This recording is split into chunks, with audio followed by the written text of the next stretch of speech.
Прывітанне, шаноўнае спадарства! З вами Мікіта Моніч, вы на канале Каля культуры. Тут я распавядаю пра мастацтва ды музеі, сусветныя ды беларускія. Бо ўсё гэта я шчыра люблю, ды лічу вартым сваю гэтую любоў шэрыць. Натуральна, што твой хворы на вострае рэспіраторнае захворванне, які з усёй моцы чхае ў тралейбусе.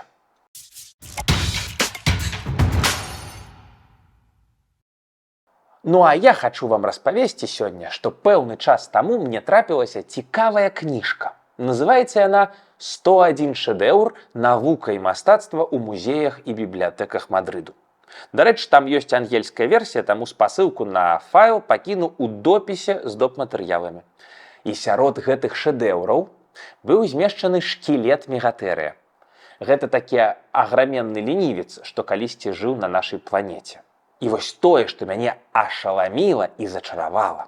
У радку «Аўтар» было пазначана «El tiempo» і «Хуан Баутиста Бру». То бок Хуан Баутиста Бру ды «час». Разумееце, час як адзін з аўтараў твора. Як гэта моцна і трапна. Так, калі задумацца, час паліруе любы аб'ект і надае яму тое, што часам паэтычна параўноўваюць з пацінай. Паціна часу. Важнейшая штука, адсутнасць якой ускладняе ўспрыманне помніка. Часам пра адрэстаўраваны будынак, які нават не аднаўлялі па матэрыялах, але ператынкавалі ці проста пачысцілі ад бруду, імху і іншых сведкаў стагоддзяў, мы кажам: «Не, выглядае занадта чыста, быццам бы навабуд які, непрыгожа. Даўніна павінна быць сівая». І кропка. З падобнай сітуацыяй чалавецтва сутыкаецца даўно. Напрыклад, для культуры сярэднявечнага Кітаю важную ролю граў старажытны бронзавы посуд. Той, што стваралі падчас дынастыяў Шан і Джоу у першым тысячагоддзі да нашай эры. Вось такі, складана дэкараваны, пакрыты зялёным слоем той самай паціны. К 10 стагоддзю ужо нашай эры, праз войны і разбурэнні і самае, мабыць, галоўнае, праз традыцыю закладваць такі посуд у пахаванне арыстакратаў, сасудаў гэтых амаль не засталося. А выкарыстанне новых, толькі што зробленых, не пасавала эстэтычна, яны не выклікалі неабходных уражванняў. Вайб быў не той. Таму ўжо ў часы дынастыі Сун узнікаюць тэксты, дзе апісана, як і на які тэрмін трэба закапаць бронзавы посуд у зямлю і якімі рэчывамі трэба гэтую зямлю паліваць, каб праз пэўны тэрмін адкапаць сасуды, пакрытыя сапраўднай шляхетнай пацінай. На радасць удзельнікам рытуалаў ды духам продкаў. То бок дэкаратыўна-прыкладное мастацтва пад даўніну кітайцы робяць ужо больш за 1000 год. Памятайце пра гэта, калі на аўкцыёне ў інтэрнэце пабачыце бронзу эпохі Джоу за якую $1000. Увогуле, піетэт кітайскай культуры перад сваёй старажытнасцяў не мае межаў. Усе гэтыя палітычныя бытавыя устаноўкі пра 5000 год кітайскай культуры і гэтак далей прыкладам таго, як культура сучасная рэфлексуе наконт пытання, я распавядаў у эпізодзе пра спадчыну. Спасылка да яго ў апісанні да відэа ды ў падказках. Але можна сказаць, што падобны падыход тычыцца Еўропы. Нашыя гарады запоўнены гістарычнымі музеямі, а заможныя дамы маюць у сваіх інтэр'ерах аб'екты даўніны, рэальныя ці ўяўныя. І ўжо ў часы Рэнесансу ў Рыме актыўна рабілі пахавальныя урны пад старажытнасць. Ды ўвогуле, як толькі з'яўляецца попыт на даўніну, мастацтва падробкі квітнее ды пахне. Тут можна ўзгадаць фантастычную гісторыю майстра падробак Вермеера, ці гісторыю пра тое, як знакаміты неакласіцыст Антон Рафаэль Менгс разыграў свайго сябра вялікага мастацтвазнаўцу Вінкельмана. Калі сцісла, то Вінкельман быў вялікі эксперт па антычных помніках, а Менгс зрабіў фрэску па старажытнай тэхналогіі, настолькі добра замітаваўшы стыль, што Вінкельман прызнаў яе за старажытны арыгінал. А калі ўсё ўскрылася, смяротна пакрыўдзіўся на сябра. Спасылкі на некаторыя гісторыі такога кшталту я збяру адмысловы допіс і дадам таксама да відэа. Дарэчы, вельмі раю, бо чытаць і глядзець пра гэта сапраўды захапляльна. І прытым можа быць карысна. Напрыклад, мая асабістая і шчырая любоў да мастака Эль Грэка шмат у чым пачалася з праслухоўвання аўдыёверсіі рамана «Белая галубка Кордавы». Там галоўны герой займаецца падробкай твораў мастацтва і спецыялізуецца менавіта што на Даменікасе Тэатакопуле, то бок Эль Грэка. Гэта мастацкі твор, раман напісаны Дзінай Рубінай, але паміма дэтэктыўнай часткі там ёсць і вельмі грунтоўная і якасны калякультурны складнік.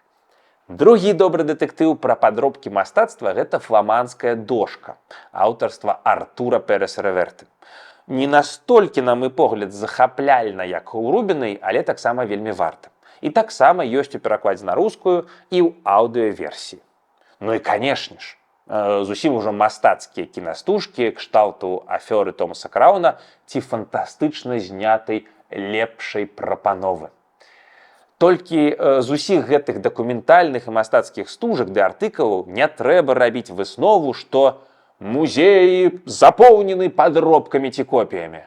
Гэтую канспіралагічную чухню я чуў неаднаразова, і абгрунтаванасць яе знаходзіцца на такім жа ўзроўні, як і ідэя плосказямельшчыкаў. Рэчаіснасць жа адваротная. Развіццё мастацтвазнаўства і метадаў даследавання твораў жывапісу за апошняе стагоддзе прывяло да таго, што колькасць аўтарскіх твораў прызнаных геніяў толькі скарачаецца. То там, то сям працягваюць з'яўляцца навіны, што той ці іншы шэдэўр апынуўся працай вучня, ці паслядоўніка, ці імітатара. Як гаворыцца, дыягностыка дацягнула такіх вышыняў, што здаровых амаль не засталося. Але прыцягальнасць старых майстроў ды іхных твораў не згасае. І для самога сабе я тлумачу гэта наступным чынам. Творы выяўленчага мастацтва з'яўляюцца ці не адзіным дасяжным нам сродкам непасрэдна пабачыць мінулае. Ну, быццам бы праз вакно ці партал. Бо калі мы чытаем старажытны тэкст, то амаль заўсёды робім гэта ў перакладах. Бо, пагадзіцеся, мала хто з нас чытае па-старажытнагрэцку, на лаціне ці ведае класічную кітайскую мову вэнь-янь. То бок з літаратурай мы амаль заўсёды маем справу з тым, што спадар Хадановіч называе перастварэннем. Асабліва гэта тычыцца паэзіі, але і проза не абмінае. З другога боку, калі мы слухаем музыку, што была створана, напрыклад, 300 год таму, то разумеем, нават гучанне інструментаў змянілася, строй, манера выканання і іншыя дробязі не зусім зразумелыя мне з нагоды таго, што я не вельмі разумею ў музыцы, усё гэта ўжо іншае.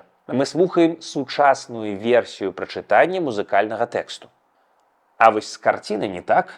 Што намаляваў мастак, то і бачым. Тут вы мне можете даць контраргументы. А што наконт стратаў жывапісу? І самае галоўнае, рэстаўрацыю? Напрыклад, пракрастынатар да Вінчы, шматлікія творы якога дароблівалі вучні ці рэстаўратары. Ці гаротны Рэмбрандт, маляваны, перамаляваны так, што многія ягоныя творы амаль страцілі аўтарскі першапачатковы выгляд. Ці яшчэ другі аргумент. А ці зразумеем мы аўтарскі пасыл?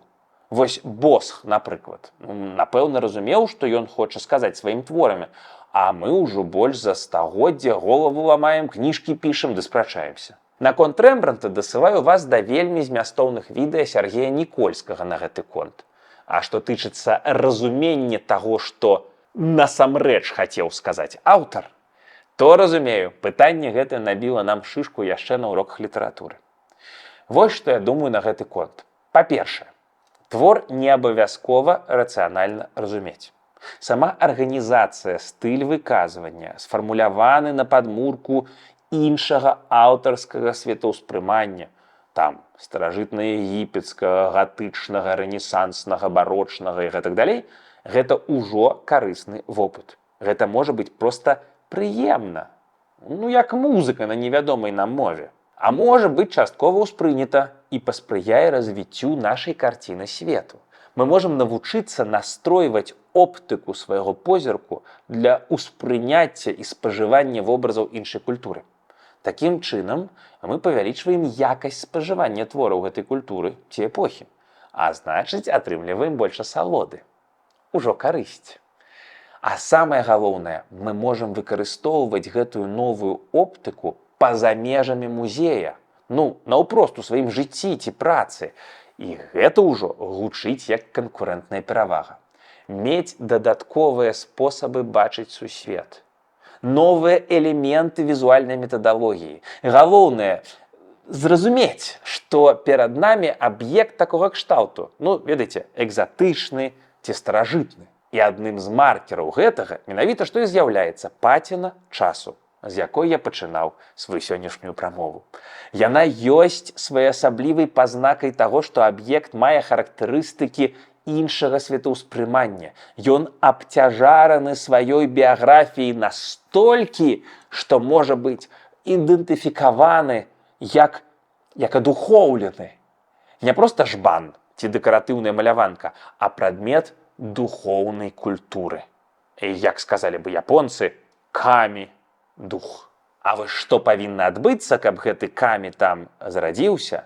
Як час наўпростава паўплываў на наше ўспрыняцце сюжэта твора, ці памяняў аўтарскі мэсадж, ці не на супрацьлеглы? Я распавяду іншым разам. Таму стаўце лайкі і падпісвайцеся, пакідайце каментары і пытання. З вами быў Мікіта Моніч. Пабачымся каля культуры. Пока-пока.